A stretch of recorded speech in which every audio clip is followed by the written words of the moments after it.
السلام عليكم ورحمة الله وبركاته. اللهم صل وسلم وبارك على سيدنا محمد. ازيكم يا حبايبي الحلوين واحلى متابعين؟ النهارده ان شاء الله حلقة جديدة هتكلم فيها عن كذا حاجة. طبعا الصور اللي انتوا بتشوفوها في الفيديو او الفيديو اللي انا مثبتاه يعني وهتكلم لكم عليه. ده فيديو ملوش علاقة بالموضوع اللي هنتكلم فيه، بس انا حبيت ان انا احط لكم مناظر حلوة اثناء وانا بتكلم، يعني ما احط الصورة او حاجة. فدلوقتي بقى انا هتكلم معاكم في حابه الاول ان اشكر الناس، كل الناس اللي دخلت وعلقت على الفيديو بتاع القبض. بشكرهم جدا من قلبي واتمنى لكم كل الخير يا رب. كمان عايزه اقول لكم في موضوع الدعم. يعني انا يعني الواحد بيحط الفيديو في المنتدى محدش بيجي يمته، معرفش ليه وايه السبب. فانا نفسي منكم متابعين الحلوين ان هم يدخلوا المنتدى، وكل فيديو يلاقوه في المنتدى يدخلوا عند صاحبة القناة ديت ويعلقوا عندها ويعملوا لها لايك على الفيديو. لازم يبقى فيه تعاون. لازم كمان تبقوا ايد واحدة. ما ينفعش كده ان الفيديو يبقى محطوط. ما هي محتاجة الدعم، عشان كده احنا حاطين الفيديو في المنتدى. ليه مش بتدخلوا عندها وتعلقوا وتعملوا لها لايك على الفيديو؟ وقلت لكم كذا مرة ان اهم حاجة اللايك.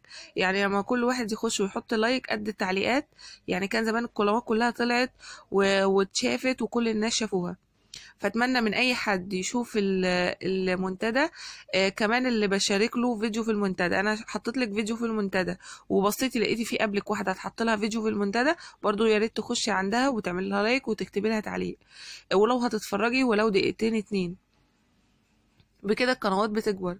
يعني انا فاكره اول ما فتحت القناه خالص كان سبب اشهار الفيديو بتاع تنظيف راس الخروف وصل لحد دلوقتي 1,300,000، كان بسبب اصحاب القنوات، لان هم طبعا كانوا بيدخلوا ويتفرجوا ويعملوا لي لايك على الفيديو، عشان كده الفيديو اترفع بسرعه والقناه بقى فيها عدد مشتركين اكبر من الاول. يعني دلوقتي الفيديو طالما انت بتتفرجي حتى ولو دقيقة او دقيقتين وتعلقي وتعملي لايك، فدي بتبقى حاجة كويسة. اتمنى بقى ان انتوا كلكم تساعدوا بعض. وانا اولكم اي فيديو بخش عليه هعمل له لايك وهعلق واكتب تعليق. كمان همسك من الفيديو من الفيديو اللي انا كنت عاملاه بتاع يوم الارض، اي قناه كانت علقت على الفيديو ده بالذات همسك كل يوم احط لها كل يوم يعني احط فيديو لكل قناة من القنوات ديت. واتمنى من كل قناة اللي هتحط لها الفيديو تشوف القناة التانية واللي بعدها وكله يساعد بعضه عشان توصلوا بسرعة. لان لو انا بحط الفيديو في المنتدى محدش بيتفرج عليه يبقى ايه لازمته؟ يعني يبقى ملوش لازمة، يبقى الدعم كده كده مش هينفع. دلوقتي بقى هكلمكم على هشكر الناس اللي دخلت وعلقت وكتبت لي كلام حلو جدا على الفيديو بتاع القبض. في ناس دخلت وعلقت بكلام كويس جدا، وفي ناس برضو مش عاجبها ودخلت تعمل ديسلايك.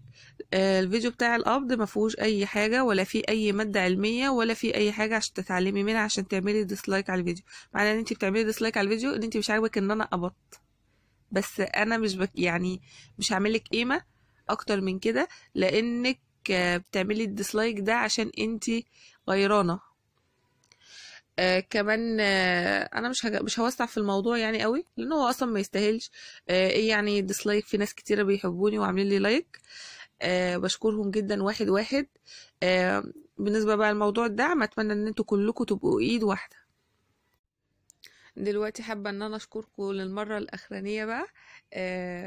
كل الناس اللي دخلت وقلبها نضيف وبتحبني وبركت لي، ان شاء الله ربنا يرزقكم. بدعي لكم من كل قلبي زي ما فرحتوني في التعليقات.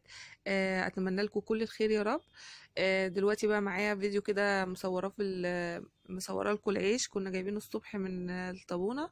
ده عيش بلدي، الحكومة هي اللي عاملاه يعني مدعم. فحبيت اوريه العيش وجماله. ده العيش بتاع النهارده، ده عيش البطاقة التموينية. هو صغير عن زمان بس شايفين هو طري وسخن، لسه جايبينه دلوقتي. ابو حبيبه هو اللي راح جابه. هو بيحب يجيب كده على القفص بتاع العيش. قفص العيش ده بيتباع في كل مكان يعني وسعره كويس، بس بيخلي العيش ما يعجنش في بعضه. شايفين الجمال؟ الله، عيش عايز يتاكل كده، بس خلي بالك عشان الرجيم.